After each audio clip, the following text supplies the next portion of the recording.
Hello friends, এগিয়ে চলো 2.0 তো সকলকে স্বাগত। আজ আমরা নিয়ে চলে এসেছি মান্থলি কারেন্ট অ্যাফেয়ার্সের সিরিজ, যেখানে আজ আমরা আলোচনা করব মার্চ 2022-এর ফুল কারেন্ট অ্যাফেয়ার্স নিয়ে। তো এখানে কিন্তু আমরা প্রত্যেকটি কারেন্ট অ্যাফেয়ার্স ডিটেলস আলোচনা করি, সাথে যে সমস্ত স্ট্যাটিক জিকের পোর্শনগুলো আছে সেগুলোও কভার করি, এবং কোন কারেন্ট অ্যাফেয়ার্স কোন এক্সামের জন্য ইম্পর্টেন্ট সেটা আমরা ভিডিওর মধ্যে আলোচনা করে দিই। তো আজ আমাদের এটার পার্ট 2, এর আগে অলরেডি পার্ট 1 বার করা হয়ে গেছে, আর একটি পার্টের মাধ্যমে কিন্তু আমাদের এই মাসের কারেন্ট অ্যাফেয়ার্স শেষ হয়ে যাবে। যারা দেখেননি আগের পার্ট অবশ্যই দেখে নেবেন, লিঙ্ক ডিসক্রিপশন বক্সে দেওয়া থাকবে বা প্লেলিস্টের মধ্যে আপনারা পেয়ে যাবেন। তো বন্ধুরা, আর কোনো টাইম ওয়েস্ট করছি না, চলুন শুরু করা যাক। শুরু করার পূর্বে সকলের কাছে ছোট্ট একটাই রিকোয়েস্ট, যদি আমাদের চ্যানেলকে নতুন হয়ে থাকেন চ্যানেলকে কিন্তু সাবস্ক্রাইব করতে ভুলবেন না। তো চলুন শুরু করা যাক। ফার্স্ট কারেন্ট অ্যাফেয়ার্স কি বলছে, বৃহত্তম দৈত্যাকার রেডিও গ্যালাক্সিটা কিন্তু ভেরি ভেরি ইম্পর্টেন্ট। তো বৃহত্তম দৈত্যাকার রেডিও গ্যালাক্সি, যার নাম GRG অ্যালসিওনিয়াস, অর্থাৎ জায়ান্ট রেডিও গ্যালাক্সি অ্যালসিনিয়াস, যেটা 3 বিলিয়ন আলোকবর্ষ দূরে অবস্থিত। এই বৃহত্তম রেডিও গ্যালাক্সি কিন্তু 3 বিলিয়ন আলোকবর্ষ দূরে অবস্থিত। আর লো ফ্রিকোয়েন্সি অ্যারে, অর্থাৎ লোফার, LOFAR, এবং 2 মিটার্স স্কাই সার্ভে, অর্থাৎ LOTSS, লর্ডস, এই দুটো হিসেবে কিন্তু এই নতুন দৈত্যাকার রেডিও গ্যালাক্সির সন্ধান করা হয়েছে, যেটা বিশ্বের মধ্যে বৃহত্তম। তো এই হচ্ছে ফার্স্ট কারেন্ট অ্যাফেয়ার্স। সেকেন্ড চলে যাব আমরা স্বদেশীয় নিমজ্জিত যান মৎস্য 6000, যেটা তৈরি করা হয়েছে সমুদ্রায়ন মিশনের জন্য। সমুদ্রযান মিশনের জন্য কিন্তু তৈরি করা হয়েছে স্বদেশীয় নিমজ্জিত যান মৎস্য 600, যেটা 6000 মিটার গভীরতা পর্যন্ত গমন করতে পারে, 3 জন মানুষ বহন করতে পারে, অর্থাৎ 3 জন মানুষকে নিয়ে কিন্তু 6000 মিটার গভীরতা পর্যন্ত জলের মধ্যে গমন করতে পারে। আর এটা নকশা কিন্তু তৈরি করেছে ইসরো। তো এখানে আমরা ইসরো সম্পর্কে কয়েকটি তথ্য দেখে নেব। ফুল ফর্ম কি, ইন্ডিয়ান স্পেস রিসার্চ অর্গানাইজেশন, যেটার হেডকোয়ার্টার বেঙ্গালুরু এবং প্রতিষ্ঠাতা বিক্রম সারাভাই। তো নেক্সট দেখে নেব আমরা। নেক্সট আছে কোয়াড্রুপল অ্যাস্টেরয়েড সিস্টেম। তো কোয়াড্রুপল অ্যাস্টেরয়েড সিস্টেমের মাধ্যমে কিন্তু 130 ইলেকট্রা এই উপকক্ষটির আবিষ্কার করা হয়েছে, যেটা তৃতীয় উপকক্ষ। আর ইলেকট্রা গ্রহণপুঞ্জের তৃতীয় উপকক্ষ, যেটা কোয়াড্রুপল অ্যাস্টেরয়েড সিস্টেমের মাধ্যমে কিন্তু আবিষ্কার করা হয়েছে। এই ইলেকট্রা এর ব্যাস হচ্ছে 199 কিমি। তো ইম্পর্টেন্ট, নেক্সট চলে যাব। নতুন পৃথিবী প্রদক্ষিণকারী স্যাটেলাইট নাম কি, GOESR, GOESR, যে ফুল ফর্ম কি, geostationary operational environment satellite, geostationary operational environment satellite. আর যেটা নাসার তরফ থেকে United launch alliance Atlas V541 এর এই রকেটের মাধ্যমে কিন্তু এটার উৎক্ষেপণ করা হয়েছে।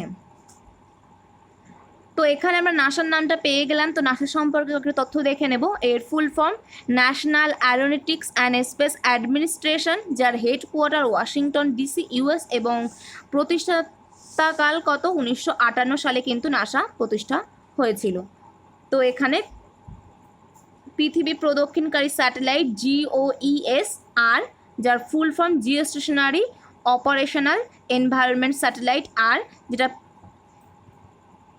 নাসার তরফ থেকে উৎক্ষেপণ করা হয়েছে United launch alliance Atlas V541 রকেটের মাধ্যমে। তো নেক্সট আমরা দেখে নেব ভারতের প্রথম FSRU, অর্থাৎ floating storage and regasification unit, FSRU, যার নাম কি, হোক জায়েন্ট, যেটা সিঙ্গাপুরের কেপেল শিওয়ার থেকে নিয়ে আসা হয়েছে। আর যার ধারক ক্ষমতা কত, 1,70,000 কিউবিক মিটার। আর ইনস্টলড রিপ্যাসিফিকেশন ক্ষমতা প্রতিদিন 750 মিলিয়ন কিউবিক ফিট। তো ভারতের প্রথম FSRU অর্থাৎ floating storage and regasification unit নাম হোক জায়ান্ট। নেক্সট দেখে নেব ভারতের প্রথম স্বদেশীয় ফ্লাইং ট্রেনার, যার নাম হানসা এনজি, যেটা কিন্তু পুদুচেরিতে সফলভাবে পরীক্ষা করা হয়েছে এই হানসা এনজি, যেটা ভারত দেশের প্রথম স্বদেশীয় ফ্লাইং ট্রেনার। আর এর যে নকশা নির্মাণ করেছে সেটাকে বেঙ্গালুরুর সিএসআইআর ন্যাশনাল অ্যারোস্পেস ল্যাবরেটরি। সমুদ্রের উপরে এটি 140 নটিক্যাল মাইল দূরত্ব 1.5 ঘন্টায় 155 কিমি/ঘন্টা বেগে কিন্তু অতিক্রম করতে পারে এই হানসা এনজি, যেটা পদুচেরিতে কিন্তু সফলভাবে পরীক্ষা করা হয়েছে। মনে রাখবেন কোথায় পরীক্ষা করা হয়েছে, পদুচেরি। নেক্সট আমরা দেখে নেব পেটার সুপার কম্পিউটার পরম গঙ্গা।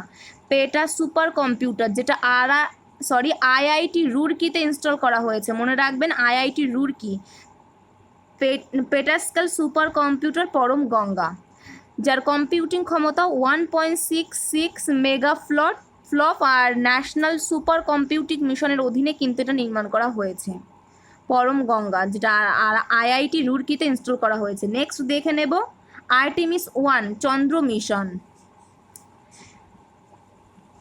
যেটা এসএলএস রকেট অর্থাৎ ফুল ফর্ম কি ইন্টিগ্রেটেড স্পেস লঞ্চ সিস্টেম এবং অরিয়ন স্পেস ক্রাফট। এই আর্টেমিস মিশন 1 এর জন্য কিন্তু রোল আউট করা হয়েছে এই রকেট এবং এই স্পেস ক্রাফটটির এসএলএস অর্থাৎ ইন্টিগ্রেটেড স্পেস লঞ্চ সিস্টেম এবং Orion space craft roll out করা হয়েছে আর্টেমিস 1 চন্দ্র মিশনের জন্য। আর এই যে চন্দ্র মিশন, এটা কিন্তু নাসার একটি চন্দ্র মিশন। তো নাসার সম্পর্কে আমরা একটু আগেই দেখলাম, যেটার full form national Aeronautics and space administration, যেটা প্রতিষ্ঠা হয়েছিল 1958-তে আর headquarter Washington DC.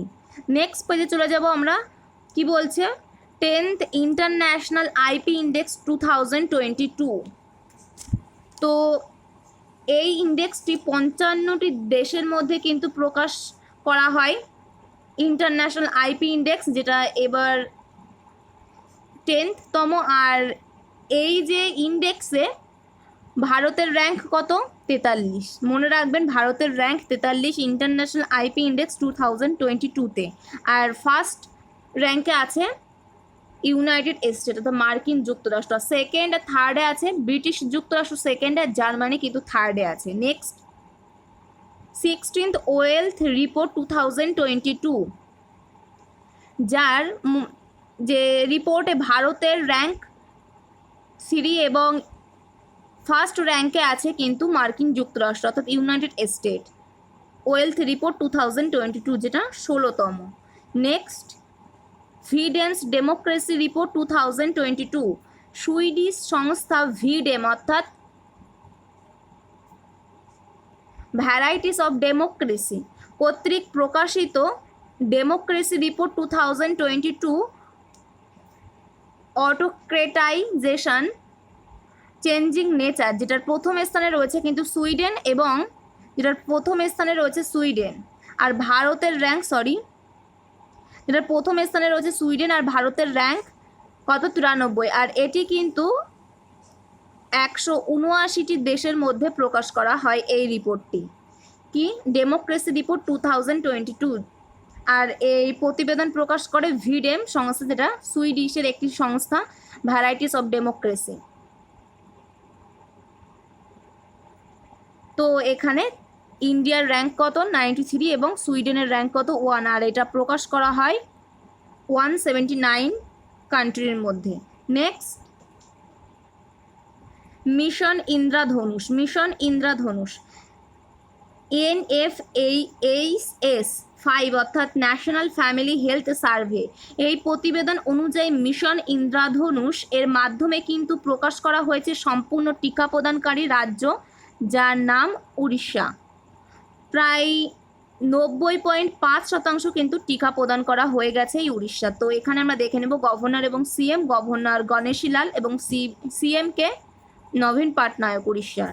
Next ILO report অর্থাৎ ইন্টারন্যাশনাল লেবার অর্গানাইজেশন রিপোর্ট কর্তৃক প্রকাশ করা হয়েছে সবচেয়ে বেশি অস্ত্র আমদানিকারী দেশ হচ্ছে ইন্ডিয়া, সবচেয়ে বেশি অস্ত্র আমদানিকারী দেশ ইন্ডিয়া। আর দ্বিতীয় আর তৃতীয় স্থানে রয়েছে, ইন্ডিয়ার র্যাঙ্ক এখানে 1, আর দ্বিতীয় আর তৃতীয় স্থানে রয়েছে সৌদি আরব আর মিশর। এছাড়া সবচেয়ে বেশি অস্ত্র রপ্তানিকারী দেশ হচ্ছে ইউনাইটেড স্টেট অর্থাৎ মার্কিন যুক্তরাষ্ট্র, যার দ্বিতীয় আর তৃতীয় স্থানে রয়েছে রাশিয়া আর ফ্রান্স। তো এই হচ্ছে ILO রিপোর্ট 2022 এর। নেক্সট আমরা চলে যাব ওয়ার্ল্ড হ্যাপিনেস রিপোর্ট 2022, যেটা 10ম ওয়ার্ল্ড হ্যাপিনেস রিপোর্ট 2022, যার ফার্স্ট র্যাঙ্কে আছে ফিনল্যান্ড এবং ভারতের র্যাঙ্ক হচ্ছে 136। আর এটি কিন্তু 146টি দেশের মধ্যে এই রিপোর্ট প্রকাশ করা হয়েছে। সর্বশেষ স্থানে রয়েছে কিন্তু আফগানিস্তান, আর ইন্ডিয়ার র্যাঙ্ক 136। মনে রাখবেন, ওয়ার্ল্ড হ্যাপিনেস রিপোর্ট 2022-তে ইন্ডিয়ার র্যাঙ্ক 136। তো ইন্টারন্যাশনাল IP ইন্ডেক্স 2022-তে ইন্ডিয়ার র্যাঙ্ক 43।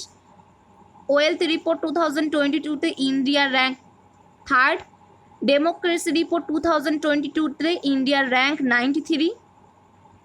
তাছাড়া সম্পূর্ণ টিকা প্রদানকারী রাজ্য হচ্ছে উড়িষ্যা। আর এখানে লার্জেস্ট ইম্পোর্টার অফ আর্মস হচ্ছে ইন্ডিয়া এবং লার্জেস্ট এক্সপোর্টার অফ আর্মস হচ্ছে US। আর ওয়ার্ল্ড হ্যাপিনেস রিপোর্ট 2022-তে ইন্ডিয়ার র্যাঙ্ক 136। নেক্সট পেজে আমরা চলে যাব। কি বলছে, ভারতের প্রথম রেলওয়ে সোলার পাওয়ার প্ল্যান্ট। তো এটি কিন্তু ইন্ডিয়ান রেলওয়ে অ্যান্ড BHEL অর্থাৎ ভারত হেভি ইলেকট্রিক্যাল লিমিটেড এর যৌথ উদ্যোগে এই ভারতের প্রথম রেলওয়ে সোলার পাওয়ার প্ল্যান্ট অর্থাৎ সোলার ফটোভোল্টিক প্ল্যান্ট এর উদ্বোধন করা হয়েছে, যেটার ক্ষমতা কত 1.7 মেগাওয়াট। তো ইন্ডিয়ান রেলওয়ে এবং ভারত হেভি ইলেকট্রিক্যাল লিমিটেড এর যৌথ উদ্যোগে কিন্তু ভারতের প্রথম রেলওয়ে সোলার পাওয়ার প্ল্যান্ট এর সূচনা করা হয়েছে। নেক্সট চলে যাব আমরা Indians first waste eco park, যেটার অনুমতি দিয়েছে দিল্লি। এটা ভারতের প্রথম ইকো পার্ক। 20 একর জমির উপর কিন্তু এই ইকো পার্কটা তৈরি করা হবে, আর যেটা ইলেকট্রনিক্স বর্জ্যকে বৈজ্ঞানিক আর নিরাপদ উপায়ে পুনর্ব্যবহারযোগ্য সংস্কার চূর্ণ করবে। তো Indians first waste eco park, যেটা অনুমতি দিয়েছে দিল্লি ক্যাবিনেট। নেক্সট, ভারতের বাইরে প্রথম IIT, সেটা কিন্তু UAE অর্থাৎ সংযুক্ত আরব আমিরশাহীর দুবাইতে স্থাপন করা হবে, যেটা দেশের বাইরে প্রথম IIT। India to set up its first IIT outside the country in UAE। তো ইম্পর্টেন্ট, মনে রাখবেন। নেক্সট আছে ভারতের ইনটেনজিবল কালচারাল হেরিটেজ সংরক্ষণ। ইন্ডিয়ান হোটেলস কোম্পানি লিমিটেড অর্থাৎ IHCL Indian hotels company limited এবং ইউনেস্কো এরা একে অপরের সহযোগী হয়ে কিন্তু ভারতের ইনটেনজিবল কালচারাল হেরিটেজ সংরক্ষণ সহযোগী হয়েছে এই ভারতের ইনটেনজিবল কালচারাল হেরিটেজ সংরক্ষণের জন্য। দেশের ইনটেনজিবল কালচারাল হেরিটেজগুলি থেকে অভিজ্ঞতা সঞ্চয়ের ফলে কিন্তু এই দুটো সংস্থা পর্যটকদের আকর্ষণীয় করে তুলবে। তো ভারতের ইনটেনজিবল কালচারাল হেরিটেজ সংরক্ষণের জন্য কোন দুটো সংস্থা একত্রিত হয়েছে? Indian hotels company limited, IHCL এবং ইউনেস্কো। নেক্সট চলে যাব, FATF এর গ্রে লিস্টে আছে কি? পাকিস্তান। তো FATF এর full form financial action task force, যার বৈঠকে গ্রে লিস্টে আছে পাকিস্তান, যেটা ফ্রান্সের প্যারিস থেকে অনুষ্ঠিত হয়েছে। এই অনুষ্ঠানটি হাইব্রিড ফরম্যাটে কিন্তু অনুষ্ঠিত হয়েছে। তো FATF যার গ্রে লিস্টে আছে পাকিস্তান, মনে রাখবেন। নেক্সট কি বলছে, রাস্তার প্রাণীদের জন্য চলমান অ্যাম্বুলেন্স, যেটার চেন্নাইতে কিন্তু চালু করা হবে। তো চেন্নাইয়ের পশু কল্যাণ charity blue cross of India এবং আন্তর্জাতিক পশু কল্যাণ সংগঠন ফোরপাউ যৌথভাবে কিন্তু এই চলমান অ্যাম্বুলেন্সের সূচনা করেছে, তো চালু করবে। ভারতের প্রথম প্রাণীদের জন্য কিন্তু এই মোবাইল অ্যাপ চালু করা হয়েছে চেন্নাইতে। মনে রাখবেন, চলমান অ্যাম্বুলেন্স রাস্তার প্রাণীদের জন্য চেন্নাইতে কিন্তু চালু করা হয়েছে। তো নেক্সট NW1 NW2 যেটা সংযুক্ত করা হয়েছে ভারত আর বাংলাদেশের মধ্যে প্রোটোকল রুটের দ্বারা কিন্তু NW1 আর NW2কে সংযুক্ত ঘটানো হয়েছে। MB লাল বাহাদুর শাস্ত্রী যেটা 200 মেট্রিক টন শস্য নিয়ে পাটনা থেকে পান্ডু অর্থাৎ বাংলাদেশ হয়ে অসমের গুয়াহাটিতে পৌঁছেছে। তো এর মাধ্যমে কিন্তু ভারত আর বাংলাদেশের প্রোটোকল রুটের দ্বারা NW1 এবং NW2 এর সংযুক্ত ঘটানো হয়েছে। নেক্সট দেখে নেব ভারতের প্রথম 100% মহিলা মালিকানাধীন ইন্ডাস্ট্রিয়াল পার্ক, যেটা তেলেঙ্গানার হায়দ্রাবাদে স্থাপন করা হয়েছে। কোথায়? তেলেঙ্গানার হায়দ্রাবাদে। 25 জন মহিলা কিন্তু এখন এই পার্কের নিয়ন্ত্রণ করছেন। সাস্টেনেবল ডেভেলপমেন্ট এবং বৃদ্ধির বিষয়ে উৎসাহ প্রদান করতে কিন্তু এই পার্কটা স্থাপন করা হয়েছে। Next, one nation one product 15 দিনের জন্য পাইলট বেসিসে কার্যকর হতে চলেছে এই ওয়ান নেশন ওয়ান প্রোডাক্ট। কোথায়? অন্ধ্রপ্রদেশের বিশাখাপত্তনম রেল স্টেশনে। ওয়ান নেশন ওয়ান প্রোডাক্ট 15 দিনের জন্য পাইলট বেসিসে কার্যকর হতে চলেছে, যেটা পূর্ব উপকূল রেলওয়ের মধ্যে প্রথম রেল স্টেশন এই বিশাখাপত্তনম রেল স্টেশন অন্ধ্রপ্রদেশে।